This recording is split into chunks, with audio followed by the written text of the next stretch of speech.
Assalamualaikum warahmatullahi ta'ala wabarakatuh. Alhamdulillahi rabbil alamin. Wassalatu wassalamu ala ashrafil anbiya'i wal mursalin wa ala alihi wa sahbihi ajma'in. Subhanaka la ilma lana illa ma 'allamtana innaka antal alimul hakim. Rabbi shrah li sadri wa yassir li amri wahlul 'uqdatam min lisani yafqahu qawli. Rabbi yassir wa la tu'assir wa tammim bil khair.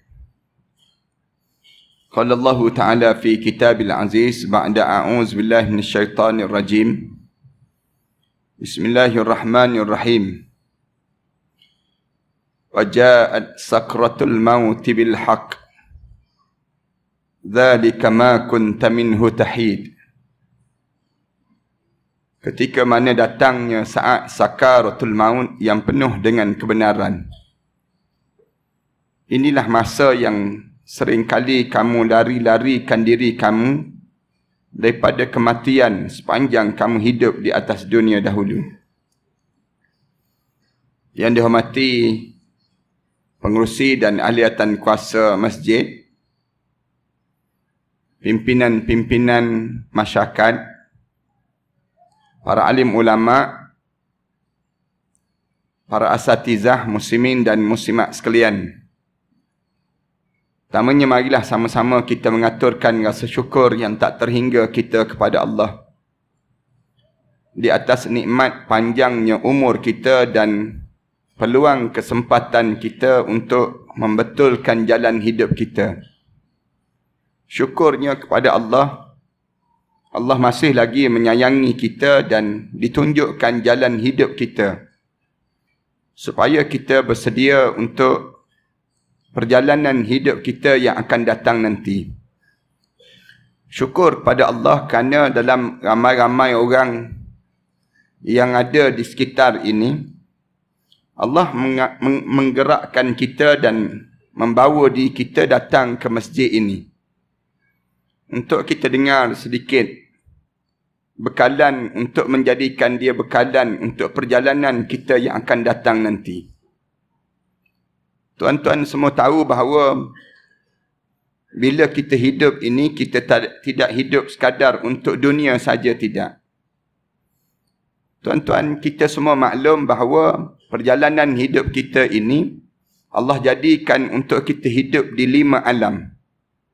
Ulama-ulama ajar supaya kita ingat yang kita ni akan melalui alam-alam yang jauh lebih besar daripada alam yang kita lalui sekarang ini. Alam yang pertama yang pernah kita hidup sebelum daripada ini dipanggil alam rahim, alam kandungan ibu. Alam ini pernah kita hidup satu ketika dahulu. Saya yakin orang kawasan ini tak ada seorang pun yang sebut, saya tak keluar daripada kandungan ibu, Ustaz. Saya keluar daripada buluh betung, Ustaz. Tak ada lagi orang sebut setakat ni dia keluar daripada buah labu. Semua kita ni keluar daripada satu alam. Alam itu dipanggil alam kandungan ibu. Alam tersebut sudah berakhir dalam hidup kita dan kita tidak akan kembali pada alam tersebut. Sekarang kita hidup baru di alam yang kedua. Alam kedua ni dipanggil alam fana, alam yang hancur. Kullu man 'alaiha fan. Semua yang ada ni atas dunia ni semua akan hancur. Wa yabqa wajhu rabbika dzil jalali wal ikram. Yang kekal ialah Allah yang mempunyai ketinggian dan kemuliaan. Kita ni sedang berjalan untuk menuju kehancuran. Bagaimana besar pun jawatan kita, satu hari nanti akan hancur jawatan kita. Bagaimanapun harta benda kita banyak, satu hari nanti kita akan hancur harta benda kita. Bagaimana tegak pun tubuh badan kita ini, satu hari nanti akan hancur luluh tubuh badan kita ini sendiri. Yang kekal siapa dia? Yang kekal ialah Allah yang mempunyai ketinggian dan kemuliaan. Lepas pada kita hidup saja di alam dunia ini, sekejap lagi kita akan masuk kepada alam yang disebut dengan alam ketiga, alam barzah. Alam barzah ni semua akan sampai. Siapa dahulu, siapa kemudian, Allah sajalah yang tahu. Di kalangan kita ni sedang beratur untuk menuju saat dipanggil menuju kepada alam barzah. Seorang-seorang sedang dipanggil untuk menghadap depan Allah. Cuma giliran kita ni Allah sengaja sembunyikan supaya kita ni sentiasa bersiap sedia untuk sampai di alam tersebut. Lepas pada alam barzah, berakhirkah perjalanan hidup ini? Tak lagi. Kita kena hidup lagi di alam yang keempat. Alam yang keempat dipanggil alam mahsyar. Alam yang dibangkitkan balik dan dikumpulkan balik kita. Bangun kita di padang mahsyar nanti. Bila kita bangun, masing-masing sibuk tanya, "Man ba'athana mim marqadina? Hadha ma wa'adar rahman wa sadaqal mursalun." Bila kita bangun saja, masing-masing sibuk tanya, siapa yang bangkitkan kita balik daripada tempat tidur kita ni? Lepas pada kita bangun saja, kita dengar satu suara. Hadha ma wa'adar rahman. Inilah yang telah dijanjikan oleh Allah yang bersifat Ar-Rahman. Wa sadaqal mursalun. Dan benarlah Rasul-Rasul dahulu. Lepas pada kita hidup di padang mahsyar Allah ini, berakhirkah perjalanan hidup? Belum lagi. Kita kena hidup lagi di alam yang kelima. Alam yang kelima dipanggil alam mahsyar. Alam kelima, alam sa'idun aw saqiyun. Alam syurga ataupun alam neraka. Yang ni, bila sebut saja tentang syurga, kita baca dalam Quran, Allah akan sebut terus. Sebut saja syurga, khalidina fiha abada. Kekal kamu sampai bila-bila dalam syurga tersebut. Bila sebut saja tentang neraka, Allah sebut terus, khalidina fiha abada. Kekal juga kamu dalam neraka sampai bila-bila. Ada lagi ke alam lepas tersebut? Tak ada dah. Tak ada dah alam lepas pada mana sampai pada alam yang kelima. Kita kekal dalam syurga dan kita, na'udzubillah min dzalik, kekal dalam neraka sampai bila-bila.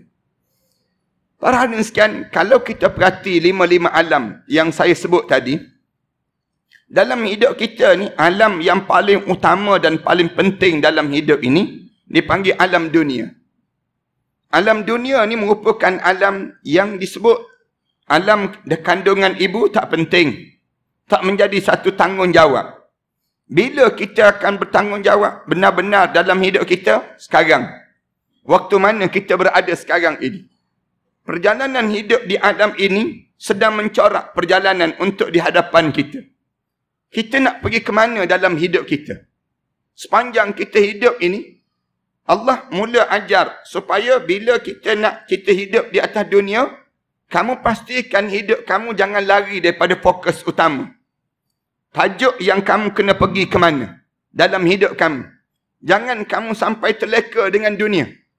Banyak ayat-ayat Al-Quran Karim, Allah pesan pada kita, jangan kita hanyut dengan dunia.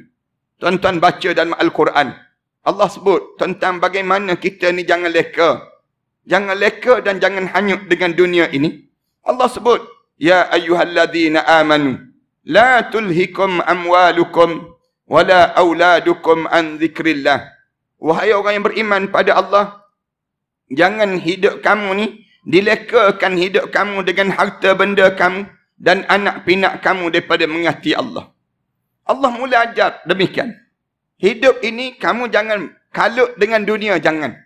Kerana dunia ni memang confirm kamu dah dapat. Benda yang kamu kena kalut dalam hidup kamu, akhirat.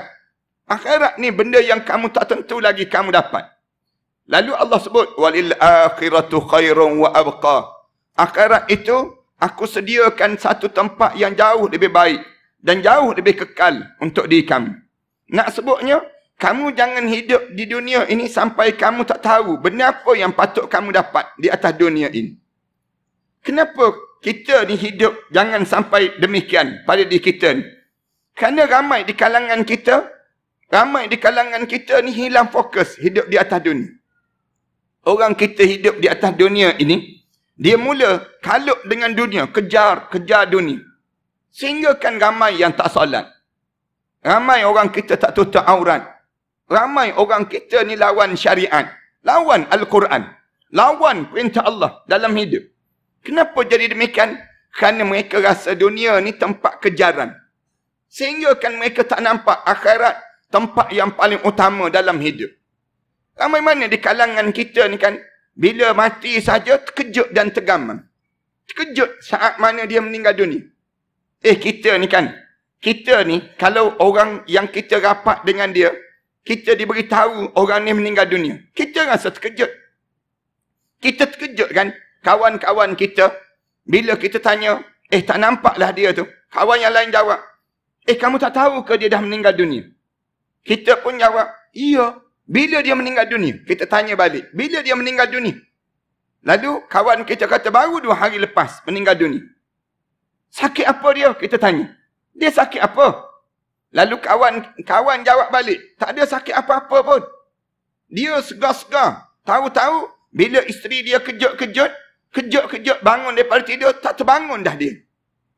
Kita terkejut. Dia berapa umur? Baru 32 tahun. 32 tahun? Kita tanya, 32 tahun? Dia meninggal dunia. Dia sakit apa? Tak ada sakit. Dia tak makan ubat ke? Tak. Dia tak perlu makan ubat kerana dia tak sakit. Kita tanya lagi. Dia tak jogging ke pagi-pagi? Jogging, tiap-tiap pagi jogging. Habis tu macam mana dia boleh meninggal dunia? Kita rasa tergamam, terkejut dengan dia meninggal dunia kan? Yang meninggal dunia tu lagi terkejut. Yang meninggal dunia tu lagi terkejut. Allah, mati aku dia. Mati dia ni, tergamam dia. Kenapa terkejut? Kerana tak tahu rupa-rupanya hidup ini bukan perlu mengejar dunia, tetapi yang perlu kejar ialah akhirat Allah Subhanahu Wa Taala. Mengejar akhirat ini satu benda yang penting dalam hidup. Yang mesti kita fokus. Dalam hidup kita ni, jangan sampai kita ni terlepas akhirat. Dunia kalau terlepas, tak jadi masalah. Memang kita hidup di atas dunia. Tetapi yang besarnya dalam hidup, mengejar akhirat dalam kehidupan. Kerana sepanjang hidup di atas dunia ni, ramai orang hidup ini, dia sibuk mengejar selain daripada akhirat. Kalau kita tanya, kejar apa Ustaz? Orang kita ni sibuk, dia kejar apa dalam hidup dia? Ulama-ulama jawab, yang pertama orang kita ni hidup, sibuk mengejar harta dalam hidup. Ramai di kalangan kita ni, kalau kita tanyakan, orang yang turun pagi balik gelap, turun pagi balik gelap. Turun pagi balik gelap ni kalau kita tanya dia, kamu kerja apa dalam hidup? Kamu kerja apa? Turun pagi sampai malam, tak sempat datang sembahyang berjemaah. Turun pagi sampai malam. Kemudian demikianlah perjalanan hidup kamu. Kamu kerja apa dalam hidup? Ada yang jawab, saya kerja harta Ustaz. Saya kerja harta. Lalu alim ulama sebut, Allah nak selamatkan kita. Allah hantar Nabi Muhammad sallallahu alaihi wasallam. Allah hantar Nabi Muhammad ajar, hidup ni jangan kejar harta. Harta tak bernilai dalam hidup kamu. Harta Allah tak pernah memuliakan kamu kerana harta kamu. Rasulullah ajar pada kita, wahai hamba Allah, Rasulullah ajar pada sahabat-sahabat, kalau kalian jumpa dengan orang kaya, kalian jangan hormat orang kaya kerana kaya yang dimiliki oleh seseorang tadi. Jangan kamu hormat pada dia. Kerana kalau siapa yang jumpa dengan orang kaya, dia hormat orang kaya. Rasulullah sebut, siapa yang jumpa dengan orang kaya, dia hormat orang kaya kerana kekayaan yang dimiliki oleh orang tersebut. 2/3 agama dia sudah dileburkan di sisi Allah. Kerana yang kaya bukan manusia. Yang kaya ialah Allah. Huwal ghani. Dia yang di Allah yang maha kaya. Oleh kerana Allah yang maha kaya, yang kamu sibuk hormat orang kaya ni kenapa? Yang dalam hidup kita ni, yang hidup kamu, yang kamu berkejaran nak jadi kaya ni kenapa? Kamu lihat orang kaya sebelum daripada ni. Ada ke manusia yang kaya sebelum daripada ni? Ada. Yang kaya sebelum daripada kita ni siapa? Qarun. Qarun kaya tak kaya? Kaya Qarun. Yang bawa anak kunci gedung kekayaan Qarun sebanyak lebih kurang 400 ekor kuda. Yang bawa anak kunci baru. Bukan bawa harta lagi. Bawa anak kunci baru. Yang bawa anak kunci 400 ekor kuda. Yang bawa anak kunci harta kekayaan Qarun. Tapi bagaimana Allah jadikan pada Qarun? Allah tenggelamkan Qarun dengan harta-harta yang dimiliki oleh Qarun ini sedalam 70 hasta setiap kali mana terbit matahari. Terbit je matahari, tenggelam 70 hasta. Terbit lagi matahari, tenggelam lagi 70 hasta dalam muka bumi ini. Datang orang Melayu kita, sibuk buat program mencari harta Qarun, dipanggil macam. Elok Qarun tenggelam, kita sibuk cari. Hidup ni kamu kerja apa dalam hidup? Ada orang sibuk, dia jawab, saya kerja tahta ustaz. Saya kerja kuasa dalam hidup ini. Sanggup untuk berebut jawatan. Ramai mana di kalangan kita sanggup bertengkar dengan seseorang. Tak boleh terima hakikat yang dia tak ada jawatan. Berebut nak pegang kuasa. Dia rasa bila dia ada kuasa, dia jadi mulia dalam hidup dia. Rasulullah datang, Rasulullah tegur di kalangan sahabat-sahabat. Hidup ni bukan dimuliakan oleh Allah dengan kuasa. Kamu jangan berebut jawatan. Ni berebut jawatan. Jawatan bukan besar pun yang dia berebut. Jawatan kecil je. JKKKKKKK. Jawatan paling halus dia berebut. Jangan berebut jawatan. Islam mengajar, jangan kamu berebut dengan jawatan. Allah bagi jawatan ni bukan menjadi kemuliaan. Siapa yang pegang jawatan, dia tak mulia dengan jawatan dia. Jangan ingat dia rasa mulia dengan jawatan. Lagi besar kamu pegang jawatan, lagi hinalah kamu di akhirat nanti. Allah ajar demikian. Bila kamu pegang jawatan, lagi naik jawatan kamu. Lagi besar jawatan kamu. Lagi bertanggungjawab kamu di hadapan Allah. Jawatan laisa tashrifan, walakin taklifan. Jawatan bukan satu kemuliaan, tetapi satu tanggung yang kamu kena jawab di hadapan Allah nanti. Ada orang yang besar jawatan sebelum daripada dia, tapi Allah hinakan dia dengan jawatan-jawatan dia. Siapa yang besar jawatan atas dunia ni? Yang tak boleh kita lawan setakat ini. Fir'aun. Besar jawatan dia. Fir'aun besar jawatan dia. Sampai peringkat dia mengaku jadi Tuhan. Dia sebut, Ana Rabbukumul A'la. Aku Tuhan yang paling agung. Waktu mana Fir'aun mengaku jadi Tuhan, terkejut Iblis. Iblis terkejut. Katanya Iblis. Ada juga makhluk manusia ni pergi mengaku jadi Tuhan. Aku sendiri pun tak mengaku jadi Tuhan, katanya Iblis. Iblis pun sedar diri, senang kita. Manusia ni kalau dia rasa naik jawatan dia, dia lawan Tuhan terus. Dia mengaku jadi Tuhan terus. Ini perangai manusia.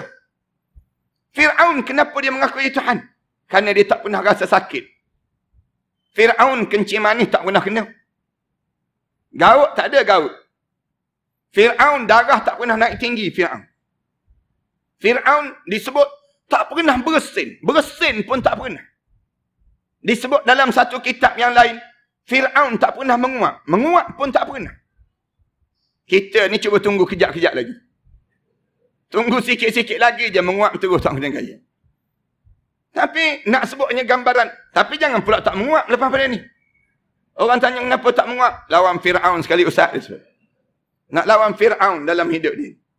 Hidup ni muliakan apa dia? Jawatan? Tak. Ada orang yang hidup atas dunia ni sibuk. Jawatan ni Allah tenggelamkan Fir'aun dan disimbolkan kezaliman. Kamu jangan kejar jawatan. Yang ketiga, orang kita mengejar apa dia? Mengejar rupa. Dalam hidup ni ramai orang kita ni kalut dengan jaga rupa. Ada setengah di kalangan kita ni terlampau obses dengan kecantikan. Terlampau teruja dengan rasa cantik. Nak jadi cantik. Ramai mana orang kita sibuk kan? Makan pil anti penuaan. Tua juga dia.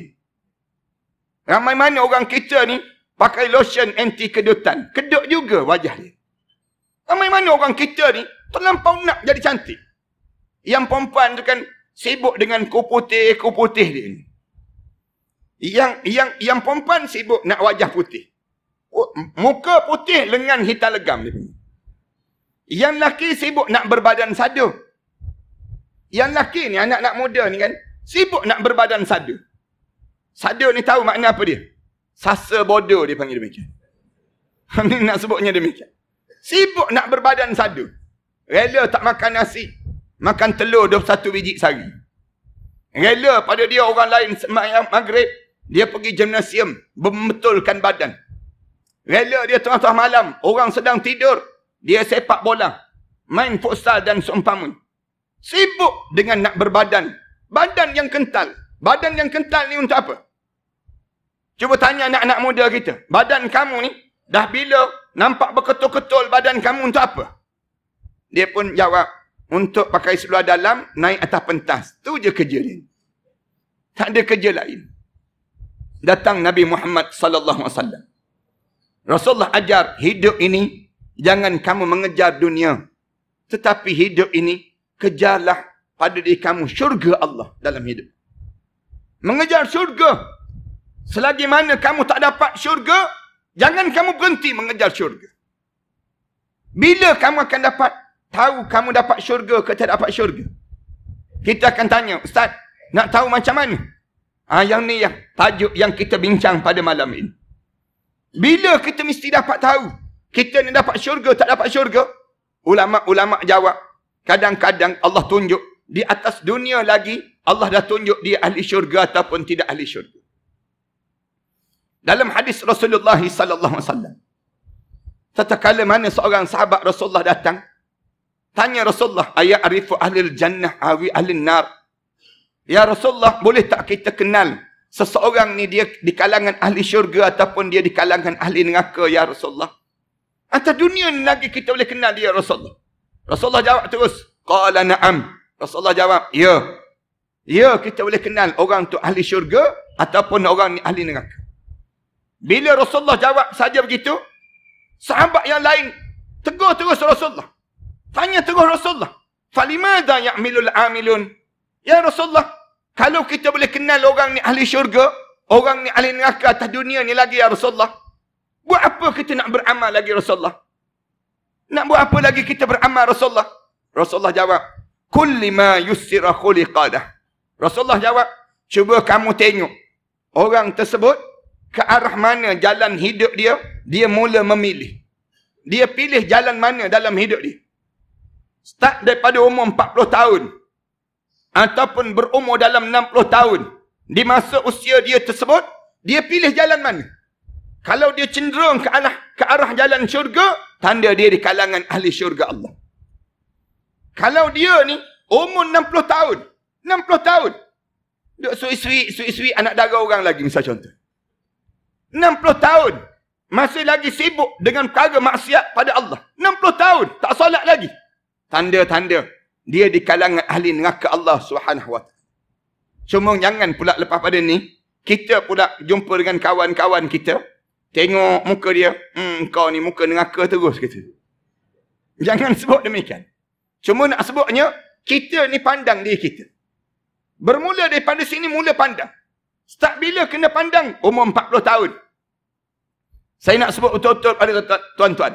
Siapa yang usia 40 tahun dalam hidup dia, mulakan pada usia 40 tahun ini, peluang yang Allah bagi, sampai usia 40 tahun, jangan kalut lagi dengan urusan dunia.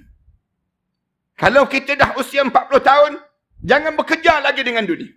Siapa yang bekerja lagi dengan dunia, dia akan terlepas untuk akhirat Allah Subhanahu wa ta'ala. Usia 40 tahun saja, kita mula menapak. Mempersiapkan diri kita. Mempersiapkan diri kita untuk apa dia? Kita mula melangkah, berjalan untuk menuju kepada akhirat Allah dalam hidup kita. Imam Syafi'i rahimahullah, pada usia 40 tahun, bila usia dia 40 tahun saja, dia mula berjalan bawa tongkat. Bila dia berjalan bawa tongkat, orang tanya Imam Syafi'i, kenapa kamu berjalan bawa tongkat, Tok Guru? Kata dia Imam Syafi'i. Imam Syafi'i jawab, sebenarnya umur aku sampai 40 tahun. Bila tanya kepada dia, kenapa dengan umur 40 tahun? Lalu katanya Imam Syafi'i, siapa yang sampai usia 40 tahun, sebenarnya dia sudah selangkah, kaki dia melangkah di akhirat Allah, selangkah lagi, kaki dia berada di atas dunia. Oleh kerana demikian, dia kena bersiap untuk menuju ke akhirat Allah. Dalam satu riwayat yang lain, Rasulullah sebut, siapa-siapa yang usia 40 tahun, tiba-tiba dia belum lagi bersiap untuk dia menuju ke akhirat Allah, maka di waktu tersebut, boleh talqin dah orang ni. Orang ni boleh ditalqin dah pada dia. Kenapa talqin pada dia? Dia masih lagi sibuk dengan dunia. Biasa je bila disibuk dengan dunia, dia tak sempat dah dengan akhirat dalam hidup dia. Bermula daripada umur 40 tahun, kita boleh kenal diri kita. Kita sedang menyiapkan diri kita untuk masuk syurga ke? Ataupun kita menyiapkan diri kita untuk dihumban ke dalam neraka Allah. Jangan sampai bila? Jangan sampai kita datang penyesalan dalam hidup. Hidup ini, bila kita ni, dalam keadaan 40 tahun ni, ramai di kalangan kita ni, start daripada 40 tahun, orang barat ajar pada kita.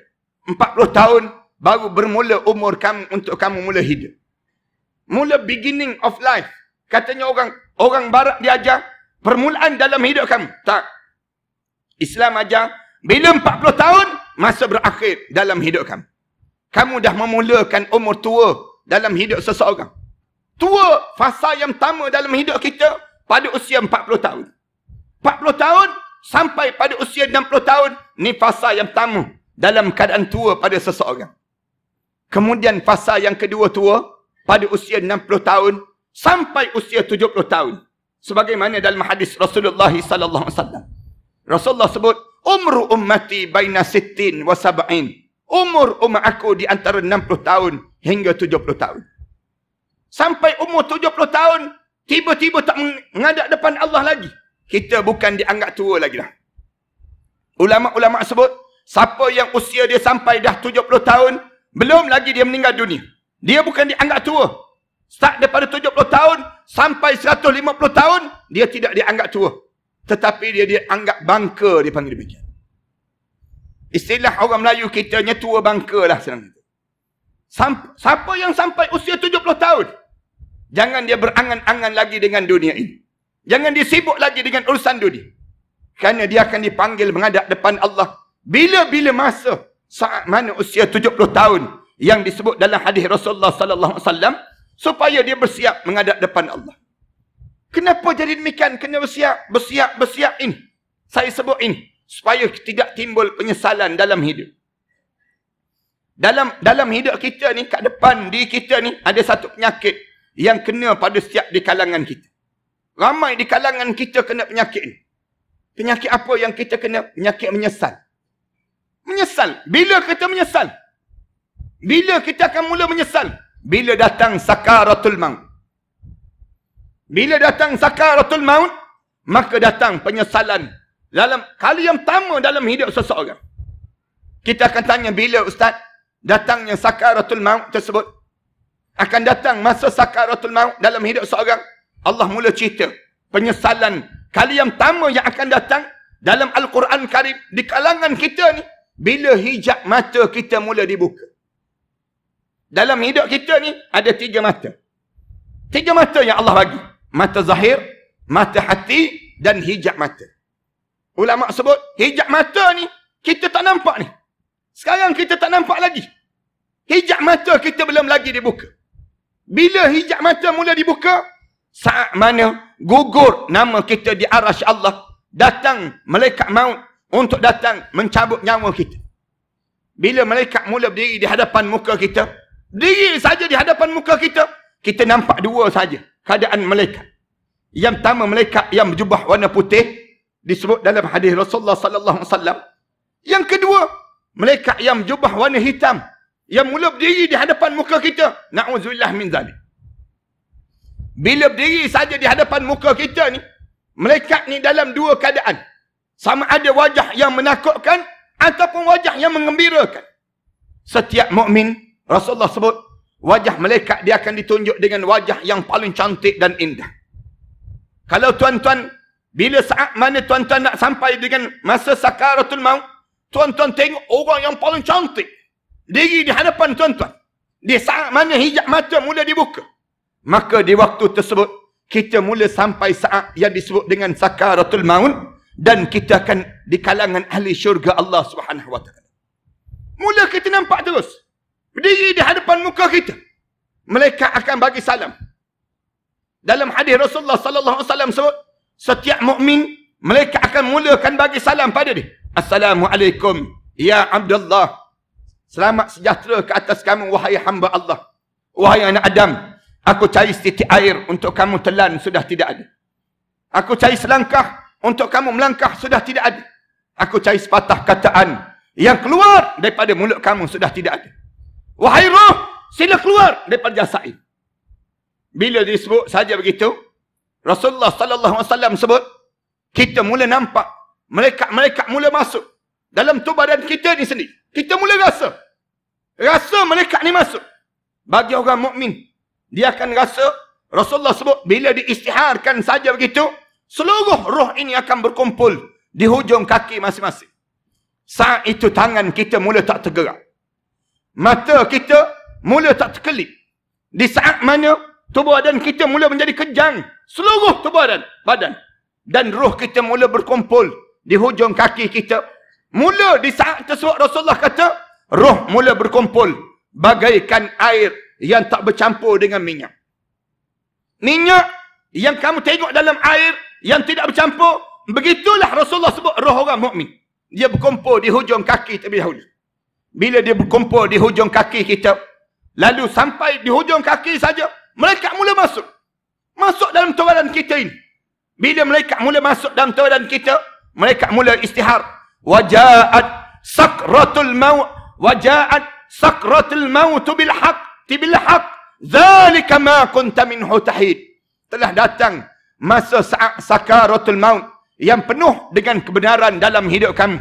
Inilah masa yang sering kali kamu lari-larikan diri kamu sepanjang kamu hidup di atas dunia dahulu. Hidup ni kita lari daripada apa? Lari daripada mati je.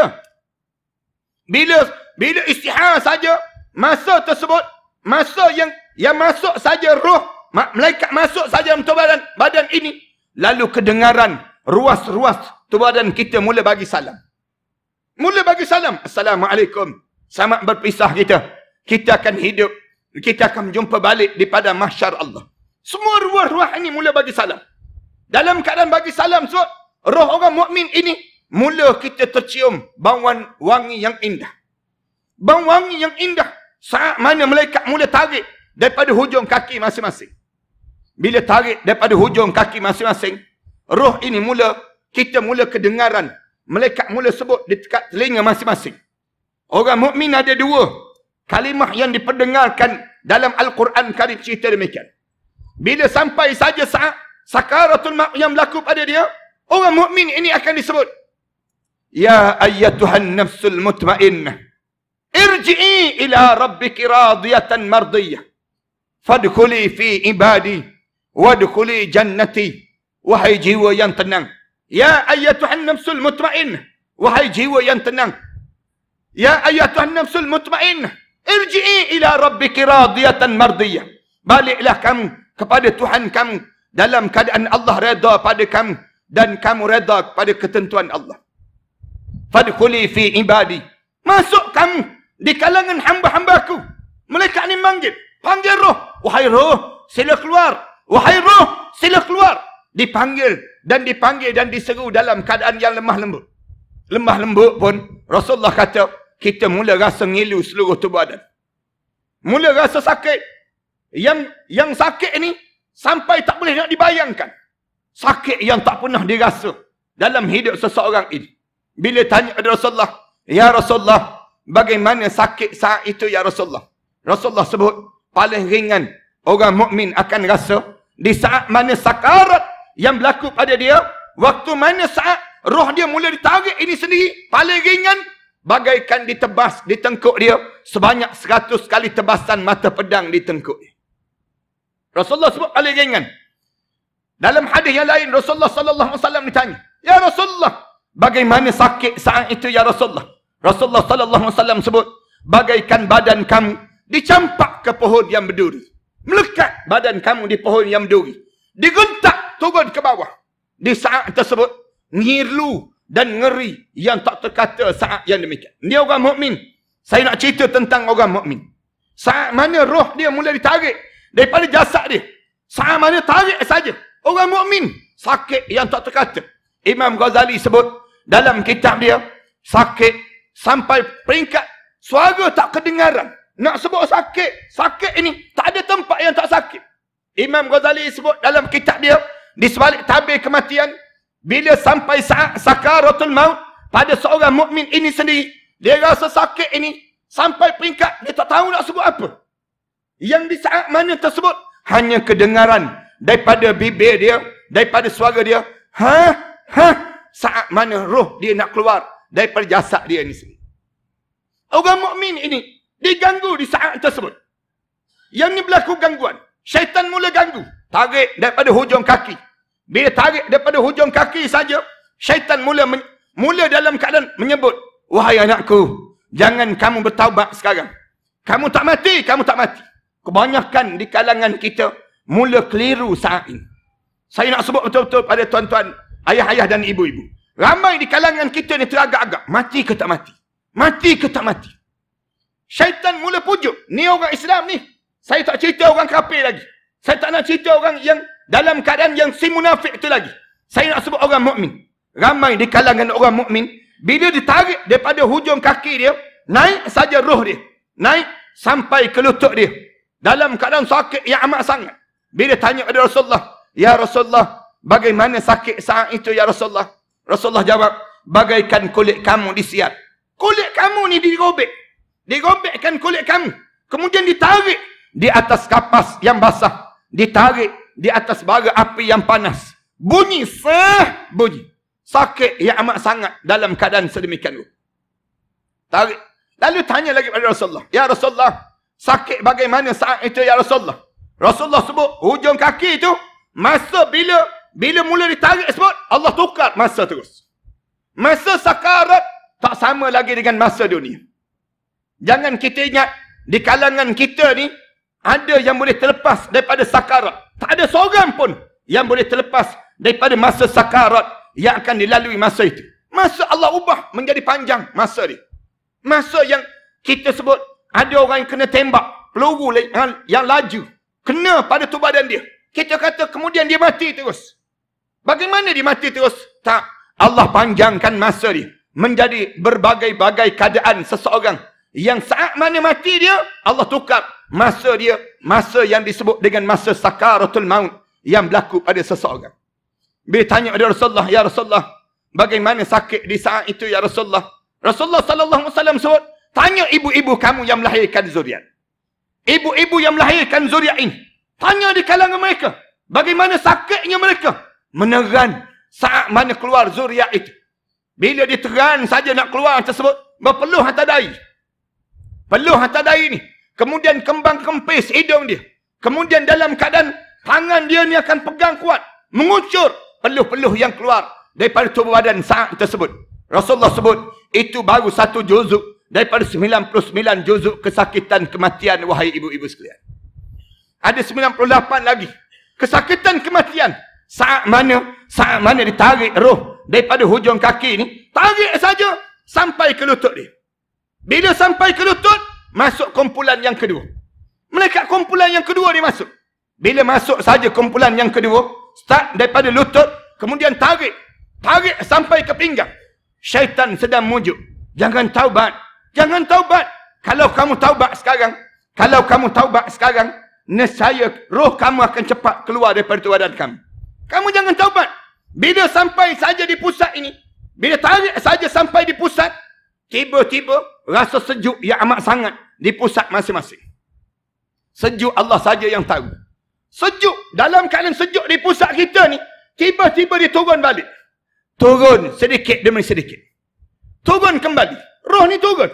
Bila turun, syaitan sebut, kan aku dah sebut, tak mati, tak mati. Tak mati, sedang turun ni. Kamu tengok ni sedang turun. Kamu jangan taubat.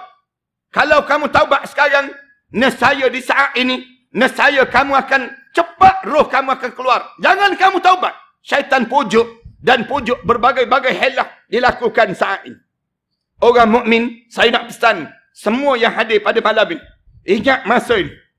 Dan kalau kalian sampai masa ni, masa tersebut, jangan lepas mulut kalian sebut Allah, Allah, ataupun sebut La ilaha illallah Muhammadur Rasulullah. Diulang dan diulang. Disebut dan disebut. Jangan cakap lagi tentang hal dunia. Jangan sibuk bercakap tentang hal dunia. Bila turun, tengah-tengah turun tersebut, kita rasa turun sejuk tadi. Sampai di bawah kemaluan kita. Ada riwayat kata sampai bawah kemaluan. Ada kata tengah-tengah turun, tiba-tiba mendadak naik. Zup naik. Zup naik ni sampai ke halqum terus. Bila sampai ke halqum ni nak sebutnya, orang mukmin mulut dia akan sebut terus, Ashhadu an la ilaha illallah wa ashhadu anna Muhammadar Rasulullah. Dalam hadis Rasulullah sebut, orang mukmin bila roh dia sampai di halqum, malaikat cari. Mana la ilaha illallah dia? Mana la ilaha illallah dia? Bila cari la ilaha illallah dia tak ada. Cari di kaki dia tak ada. Cari di telapak tangan dia tak ada. Cari dalam kepala dia tak ada.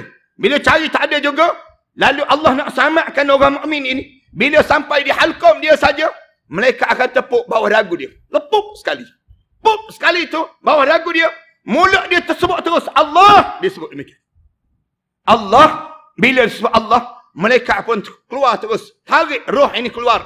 Daripada halqum dia, naik. Dan dia mula melihat roh dia keluar. Dan masuk dalam bekas yang warna putih, yang indah. Kemudian disambut oleh puluhan ribu malaikat yang sedang menyambut roh dia untuk dimasukkan ke dalam bekas yang warna putih, yang cantik dan berbau wangi semerbak di saat tersebut.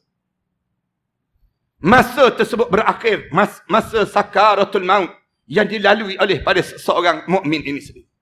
Cuma saya nak sebut tuan-tuan, yang saya sebut ini dalam riwayat kata daripada 10,000 umat Nabi Muhammad sallallahu alaihi wasallam yang meninggal dunia, hanya seorang boleh mengucap 2 kalimah syahadat. 9,999 lagi tak boleh mengucap. Saya nak sebut yang ni. Yang terlalu sukar di saat mana sakarat. Sukarnya saat sakarat ini, Rasulullah sallallahu alaihi wasallam sedih.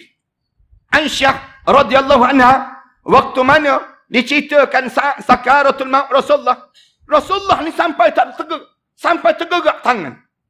Aisyah radhiyallahu anha kata, aku tak fikir aku lebih ringan daripada Rasulullah sallallahu alaihi wasallam. Mulai daripada saat ini, bila datang sakarat yang berlaku tersebut. Bila Rasulullah sallallahu alaihi wasallam sakarat yang Rasulullah lalui ini, saat mana Rasulullah sakit yang amat sangat. Tangan Rasulullah ni tergerak. Tangan Rasulullah tergerak. Bila tergerak tangan Rasulullah sallallahu alaihi wasallam tergerak ni, Aisyah radhiyallahu anha tengok tangan Rasulullah bergerak tersebut.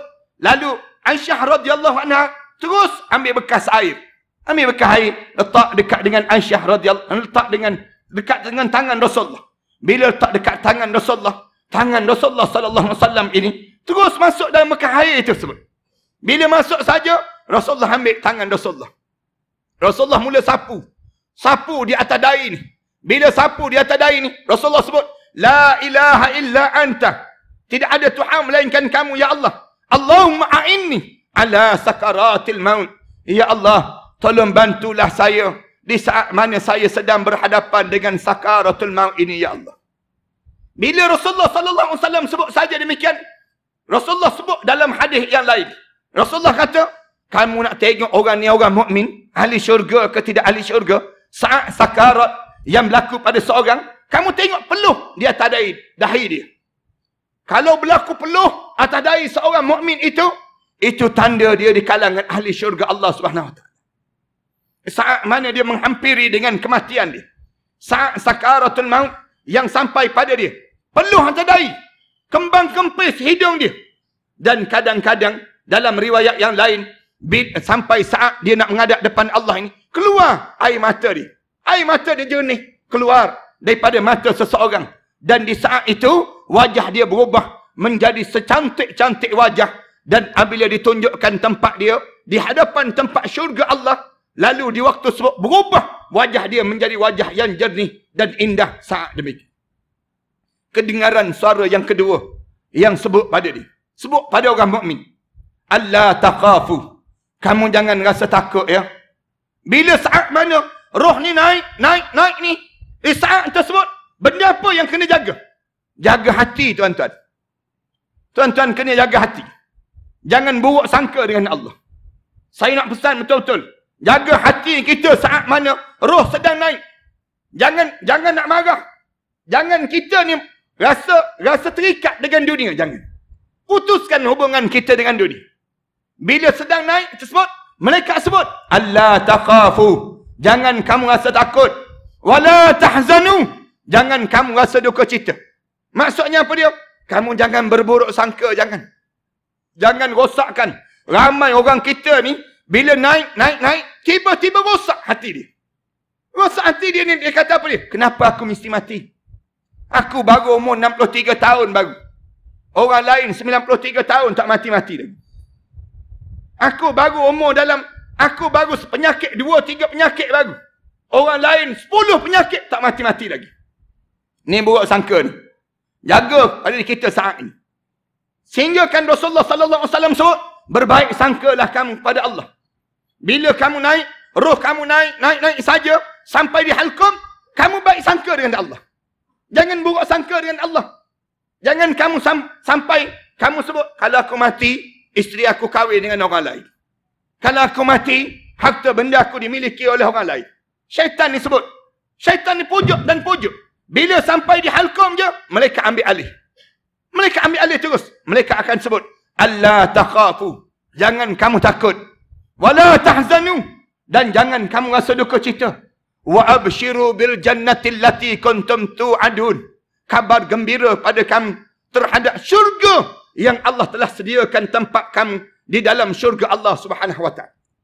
Saat itu Allah akan tunjuk tempat seseorang dalam syurga Allah dan dinampakkan, malaikat tunjuk asalnya kamu tempat dalam neraka, kemudian Allah alihkan tempat kamu dalam syurga Allah Subhanahu wa ta'ala. Saya nak sebut satu perjalanan yang mengerikan saat sakaratul maut. Bila seorang tersebut menjadi munafik ataupun menjadi fasik, ataupun dia seseorang yang dalam keadaan yang dia ni kafir, na'udzubillah min dzalik, tak percaya pada Islam. Bila mereka berdiri saja depan dia, bau busuk yang amat sangat. Mereka kejut dia, wahai anak Adam, aku cari setitik air untuk kamu telan, sudah tidak ada. Tidak ada salam untuk kamu. Tidak ada kebaikan untuk kamu. Aku cari selangkah untuk kamu melangkah, sudah tidak ada. Wahai roh, sila keluar daripada jasad ini. Allah sebut dalam Quran, walau tara iziz zalimuna fi ghamaratil maut. Kalau kamu boleh lihat orang yang zalim saat mana ghamaratul maut. Ghamaratul maut, Allah sebut orang yang hampir saat kematian pada dia. Waktu mana malaikat-malaikat mula pukul wajah dia. Bila nak sebut keluar saja, wahai anak Adam, wahai roh, sila keluar daripada jasad ini. Sebut keluar ni, berlari bertempiaran roh masing-masing tadi. Lari, katanya Imam Qurtubi, sehingga kan kamu nampak merah kemerahan di liang-liang Roma ni. Roh ni tak nak keluar. Bila roh ni tak nak keluar saja, bila sebut keluar wahai roh, lari ni tak nak keluar. Bila ditarik, malaikat mula tarik daripada hujung kaki dia. Bila tarik daripada hujung kaki sebut, malaikat mula tarik daripada hujung kaki, syaitan mula sebut, jangan mati dalam Islam. Jangan mati dalam Islam. Syaitan mula pujuk, jangan kamu taubat sekarang. Dia naik roh ni. Tarik ni sakit tak boleh nak cerita. Lebih dahsyat daripada kesakitan orang mukmin yang sedang sakit tadi. Orang mukmin sakit. Manakala orang yang kafir ni ataupun munafik ni, bila tarik saja sampai di lutut dia. Tarik masuk kumpulan yang kedua. Tarik daripada lutut naik sampai ke pinggang. Sama je. Bila tarik sampai ke pinggang, tiba-tiba turun. Turun ke bawah ni, syaitan sebut, jangan taubat, jangan taubat. Relax bro, relax. Tak mati lagi ni bro. Kamu tahan, jangan bagi mati lagi. Kamu tak mati ni. Lalu masuk kumpulan yang ketiga. Masuk saja kumpulan ketiga, tarik daripada pusat dia, zak naik sampai ke halqum terus.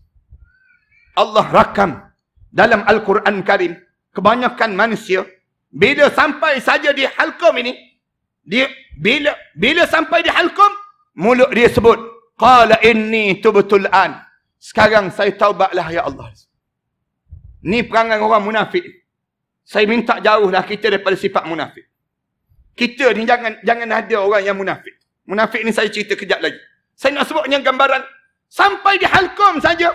Bila sampai di halqum ni, mereka sebut terus.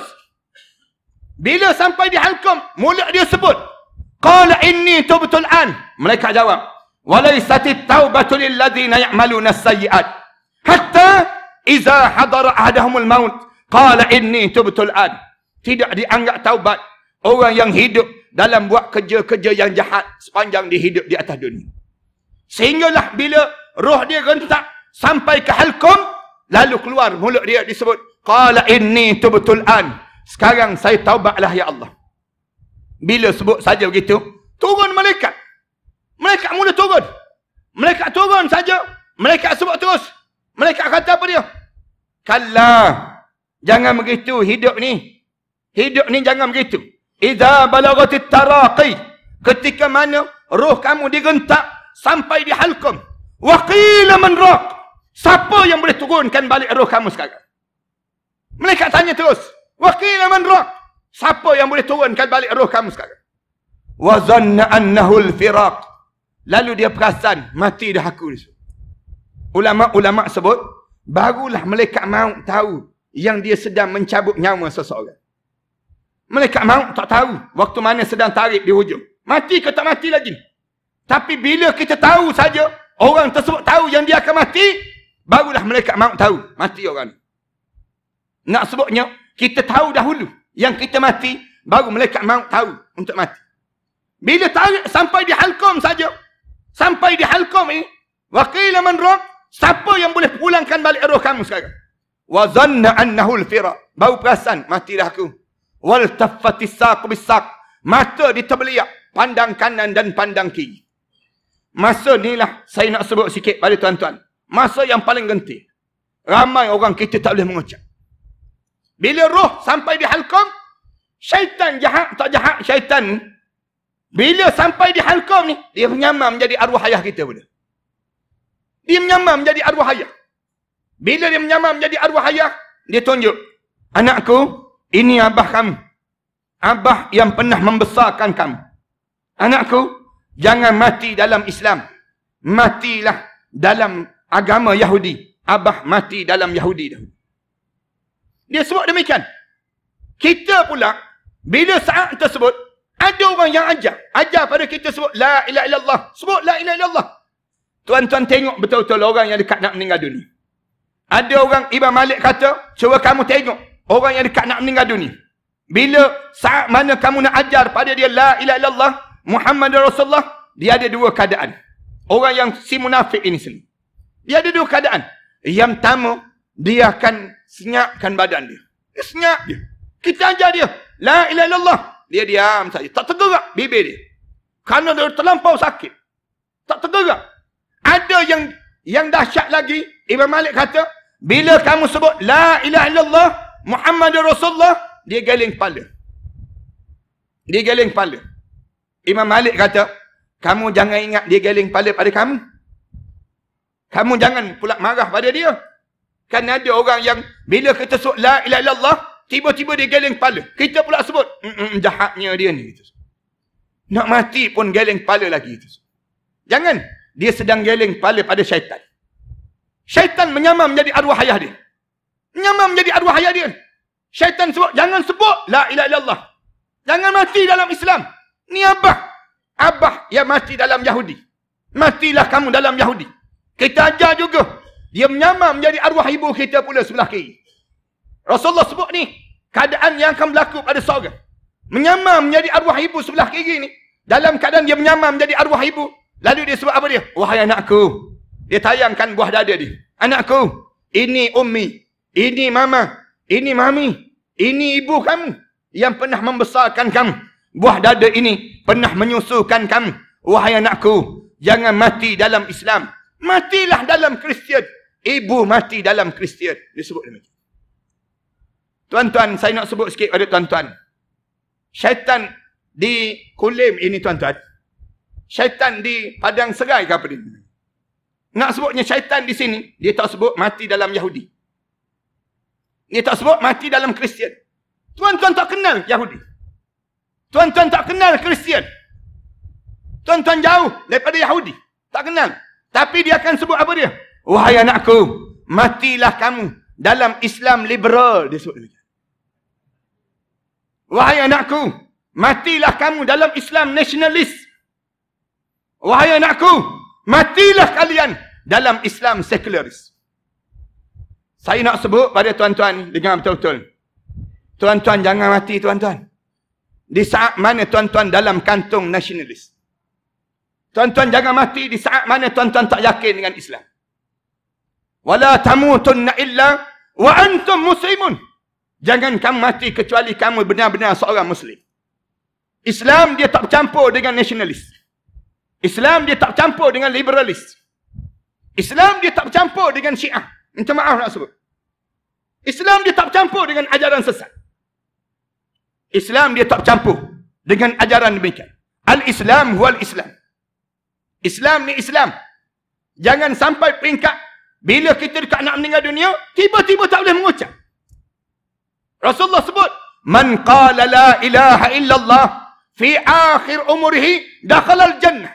Siapa yang boleh sebut la ilaha illallah di akhir kehidupan dia, dijamin tempat dia dalam syurga Allah Subhanahu wa taala. Nak sebut la ilaha illallah ini, jangan hidup dengan nasionalis. Jangan hidup dengan sekularis. Jangan terlibat dengan liberalis. Jangan terlibat dengan ism-ism yang sedang masuk di kalangan umat Islam pada hari ini. Jangan terlibat. Kita hanya dalam hidup kita ni, sebagaimana kita sebut dalam salat kita. Inna salati wa nusuki wa mahyaya wa mamati lillahi rabbil alamin. La syarika lahu. Tidak syirik pada Allah walaupun sedikit sekalipun. Sebab tu kena jelas yang ni. Ramai orang kita ni salah faham. Dia ingat ke bahawa tak terlibat dengan nasionalis ke, sekularis tak terlibat. Ni, bila dekat nak meninggal dunia ni, di antara benda yang mengganggu kamu, kamu tak boleh mengucap 2 kalimah syahadah. Bila sampai di halkum, bila sampai di sini, mereka cari, la ilaha illallah tak ada. Sampai di halkum ni, bunyi satu benda yang patah. Bunyi, pak, bunyi. Kak, bunyi benda yang patah tu, lekup sekali tersebut, kup, keluar. Keluar ni, Rasulullah ambil bekas air, Rasulullah genjis. Bekas air itu Rasulullah genjis. Rasulullah sebut, inilah roh orang yang munafik dan juga roh orang kafir. Bila keluar daripada mata dia, tersembur keluar tersebut, masuk dalam bekas yang warna hitam dan dijaga oleh malaikat yang jubah warna hitam, kemudian disumbat masuk dalam bekas yang warna hitam itu. Bau busuk, sebusuk-busuknya, kecuali 2 makhluk saja yang tak bau. Itu jin dan juga manusia saja yang tak bau. Sampai pada saat ini, berakhirlah yang disebut dengan masa sakarat yang dilalui oleh seseorang tersebut.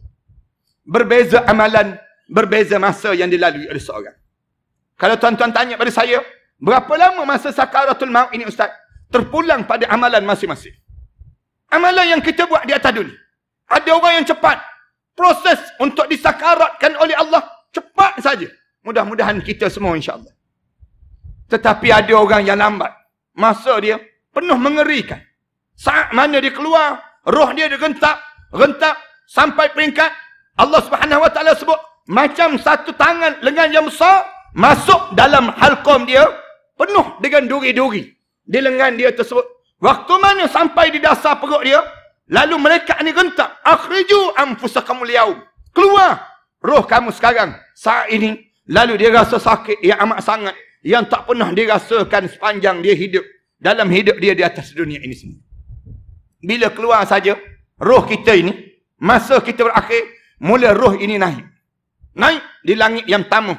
Penjaga langit yang pertama tanya, roh siapakah ini? Roh fulan bin fulan, dijawab. Kemudian penjaga langit yang pertama sebut, beruntunglah dia hidup dalam keadaan saleh dan mati dalam keadaan saleh. Bau wangi ini semerbak naik sampai menghadap depan Allah. Bila menghadap depan Allah, Allah sebut, tentukan dia dalam syurga Illiyin. Bila sebut syurga Illiyin, roh ni turun terus, berada di hujung kepala masing-masing. Bila sebut saja, naik saja, penjaga langit yang pertama tanya, roh siapakah ini? Bau busuk semacam ini. Lalu dijawab, roh fulan bin fulan. Roh fulanah binti fulan. Lalu penjaga langit yang pertama sebut, celakalah dia. Bangsatlah hidup dia. Hidup dalam keadaan jahat dan mati dalam keadaan jahat. Naik langit yang kedua, langit yang ketiga, sampai menghadap di hadapan Allah. Bila menghadap depan Allah, Allah sebut, tentukan dia dalam neraka sijin. Na'udzubillah min dzalik. Lalu roh ni turun. Roh ni turun. Bila tuan-tuan pergi ziarah mayat seseorang, mayat siapa di kalangan kita yang meninggal dunia, kita jangan nampak jenazah je, jangan. Nampak sama ada roh yang sedang berdiri di hujung kepala masing-masing. Lepas tu Islam larang, jangan cakap hal dunia saat mana ziarah orang meninggal dunia. Jangan kamu ketawa di kawasan orang meninggal dunia. Wajah kamu, jangan kamu sibuk bercakap cerita tentang hal dunia. Kerana setiap roh yang meninggal ini, dia nampak siapa yang datang. Dia rasa saat mana orang buka muka dia, Kita rasa saat mana orang usung jenazah kita. Kita boleh rasa saat mana orang bawa jenazah kita letak di atas keranda. Kita boleh rasa saat mana kita dimandikan jenazah kita. Kita sebut pada pemandi jenazah. Perlahan-perlahan sakit mati tadi belum habis lagi disebut. Dia rasa semua. Kita boleh rasa siapa yang kapankan jenazah kita. Kita boleh rasa saat mana orang usung jenazah kita. Kita boleh nampak, kita boleh bilang berapa orang datang sembahyang jenazah kita. Saat itu kita akan rasa kecewa yang amat sangat. Bila kita tengok yang datang memandikan jenazah kita, yang kapan jenazah kita, yang usung jenazah kita, bila bawa jenazah kita sampai ke kubur saja, sampai di kubur saja, kita nampak di hujung kaki kita berdiri dua orang malaikat Munkar dan Nakir warna hitam kebiru-biruan di saat tersebut. Bila jenazah kita mula diturunkan, orang usung je jenazah kita, nak turun saja, kita akan rasa perkara yang pertama. Saya nak ringkaskan saja ni. Rasa, bila turun saja, pum terus. Pum terus. Himpitan kubur yang akan berlaku. Himpitan kubur ya. Bukan azab kubur, himpitan kubur. Rasulullah sebut, tidak ada seorang pun di kalangan umat aku yang terlepas daripada himpitan kubur. Kalau ada di kalangan umat aku yang terlepas daripada himpitan kubur, nescaya Sa'ad bin Mu'az lah orang yang pertama yang terlepas daripada himpitan kubur. Sa'ad bin Mu'az pun tak terlepas. Sa'ad bin Mu'az ini di kalangan sahabat Rasulullah yang waktu mana dia gugur syahid, bergegar arasy Allah, menangis para malaikat Allah. Waktu mana diusung jenazah Sa'ad bin Mu'az, mengiringi jenazah Sa'ad bin Mu'az 70,000 para malaikat Allah. Bila turun jenazah Sa'ad bin Mu'az, tengah turun tu, pum sekali Sa'ad bin Mu'az. Rasulullah kata, aku diperlihatkan oleh Allah saat mana Sa'ad bin Mu'az kena himpitan kubur, menjadi halus jenazah Sa'ad bin Mu'az bagaikan sehelai rambut, kata Rasulullah sallallahu alaihi wasallam. Sekali je kena, pum sekali. Bila tanya pada keluarga Sa'ad bin Mu'az, kenapa Sa'ad bin Mu'az kena? Ni himpitan kubur ni bukan azab kubur. Ayah-ayah dan ibu-ibu ingat betul-betul. Saya nak sebut betul-betul. Kena himpitan kubur. Bila tanya pada keluarga Sa'ad bin Mu'az, kenapa Sa'ad bin Mu'az kena himpitan kubur? Keluarga Sa'ad bin Mu'az sebut, sesungguhnya kami dengar Sa'ad bin Mu'az pernah sekali dia pulang daripada permusafiran. Dia balik daripada musafir, dia kencing sambil berdiri. Dia kencing sambil berdiri. Disebabkan itulah dia kena himpitan kubur. Sekali je dalam hidup dia, dia kencing sambil berdiri. Allahu Akbar. Sekali je kencing sambil berdiri. Kita ni kencing berapa kali dah sambil berdiri? Tu kencing sambil berdiri. Yang kena kencing berapa kali dah? Nak sebutnya gambaran bagaimana di kalangan kita jadi demikian. Nak sebutnya Sa'ad bin Mu'az turun saja jenazah dia dalam kubur ini. Bila turun saja, jenazah kita ni mula dihadap muka ke kiblat. Hadap je muka ke kiblat, bau tanah depan muka kita. Bau tanah. Dengar ni suara bawah telinga ni. Selamat datang, wahai hamba Allah. Kamu akan lihat apa yang akan aku lakukan sebentar lagi pada kami. Bila orang dah mula tutup jenazah kita ni, bergerak paha kanan kita, bergerak betis kiri kita. Ada riwayat kata, bergerak betis kiri kita, kemudian bergerak betis kanan kita, paha kanan kita ni, kiri kita ni, betis kiri pula bergerak. Ada riwayat kata, yang bergerak paha kiri, kemudian terasa pada betis yang sebelah kanan. Bila bergerak begitu, kita sibuk tanya, siapa kamu? Kita tanya. Lalu dia jawab, aku amalan kamu yang saleh, yang akan tolong kamu sebentar. Bila tutup saja liang lahat ini, tutup saja liang lahat, bunyi tanah-tanah yang turun. Dengar tanah-tanah yang turun. Bila tanah-tanah yang turun ini, sampai parah lutut je. Sampai parah lutut je. Di bumi jenazah kita, berjalan dah malaikat Munkar dan Nakir di hujung kaki kita. Mula berdiri di hadapan muka kita. Mula halau salat kita. Mula halau zakat kita. Mula halau haji kita. Satu saja yang dia tak halau. Itu Al-Quran Karim. Yang dibaca sebelum mana subuh. Yang tiap-tiap di kalangan kita baca sebelum mana subuh.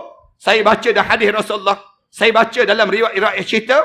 Al-Quran yang dibaca sebelum mana subuh akan menjadi peguam bela pada kamu sewaktu mana kamu menghadap di hadapan Allah nanti. Jangan tertinggal ayah-ayah, ibu-ibu yang usia 60 tahun ke atas. Di saat mana usia 60 tahun ke atas, sebelum subuh datang awal ke masjid. Datang, duduk baca Quran. Mudah-mudahan dia akan menjadi peguam bela pada kita. Bila demikian, bila berdiri saja malaikat ni, mulut masing-masing yang mula sebut. Kebanyakan mulut di kalangan kita yang masuk dalam kubur tu, masing-masing sebut apa dia? Qala rabbirji'un. Malaikat, boleh tak bagi tahu pada Allah, saya nak hidup balik, malaikat. Ni mulut orang kita yang mati. Siapa yang mati? Kebanyakan mereka bila kita ke bumi jenazah mereka, sampai pagar lutut je, mulut mereka sebut pada malaikat. Malaikat, bagi tahu pada Allah sekejap. Sekejap je malaikat bagi tahu. Qala rabbirji'un. Wahai malaikat, bagi tahu pada Allah, aku nak hidup balik. Wahai malaikat, kenapa nak hidup balik? La'alli a'malu salihan fi ma tarakt. Kalau aku boleh hidup balik ya Allah, aku nak buat balik amalan salih yang aku tertinggal dahulu ya Allah. Mula nak buat balik. Malaikat jawab terus, kalla, jangan harap kamu boleh hidup balik. Jangan harap, kamu tak mungkin kamu boleh hidup. Innaha kalimatun huwa qailuha. Hanya mulut kamu saja yang boleh ulang dan ulang untuk hidup. Kamu rasa nak hidup. Wa min waraihim barzakhun ila yaum yub'atsun. Sedangkan di belakang kamu akan mula melalui saat barzakh sampai kamu dibangkitkan balik di hadapan Allah nanti. Para hadirin sekalian, kenapa nak hidup balik? Sedangkan orang mukmin ni, bila malaikat tanya, masuk saja dalam kubur ni, orang mukmin dalam hadis Rasulullah sebut, dia tanya terus, ma rabbuka? Ma rabbuka? Orang mukmin ni buka mulut masing-masing. Ada riwayat kata, bila sebut ma rabbuka tak boleh jawab. Tergamam. Tergamam tu, dia nganga mulut. Rasulullah sebut, dia nganga mulut. Malaikat ulang balik. Ma rabbuka? Siapa Tuhan kamu? Tuhan kamu siapa? Dia pun nganga mulut. Tak tahu nak jawab lagi. Tergamam. Kali yang ketiga, malaikat ulang. Ma rabbuka? Siapa Tuhan kamu? Siapa Tuhan kamu? Orang mukmin kali yang ketiga dijawab terus. Allahu Rabbi. Dia. Allah Tuhan aku. Allah Tuhan aku. Kubur ni jadi besar terus. Waktu mana dijawab Allahu Rabbi tu, mengembang. Kubur ni jadi kembang. Besar. Malaikat tanya, man hadar rajul? Siapa lelaki ni dalam hidup kamu? Wa ma nabiyyuka? Dia pun jawab terus, Muhammad Nabi. Dia jawab. Kemudian tanya, wa ma qiblatuka? Wa ma ikhwanuka? Wa ma dinuka? Wa ma. Tanya. Ada seorang mukmin ditanya satu soalan. Ada yang tanya 3 soalan. Ada yang tanya 5 soalan. Ada yang ditanya 17 soalan. Ditanya. Berbeza-beza amalan seseorang. Lalu kubur ni, bila boleh jawab saja, mula lapang kubur masing-masing. Rasulullah sebut, kubur ni akan menjadi luah. Menjadi, kubur ni berubah. Sampailah luah seluah mana? 70 hasta, katanya Rasulullah sallallahu alaihi wasallam. 70 hasta. Seluah mana? Seluah 240 kaki. Berubah kubur dia ni menjadi warna hijau yang cantik. Kubur menjadi warna hijau yang cantik. Dan tumbuh rumput-rumput yang warna hijau dan berbau wangian raihan pada dia. Lalu jenazah ini mula dipegang oleh malaikat, diheret dan disandarkan di dinding kubur ini. Bila sandar dinding kubur, malaikat tanya, meluruk kain kapan ni turun. Kain kapan ni turun. Dia tengok, Allah, mati dah aku ya Allah. Bila turun saja kain kapan tersebut, lalu dia pun tanya. Malaikat tanya dia, Allah tanya, kamu wahai fulan bin fulan, Allah tanya, kamu nak hidup balik tak nak hidup?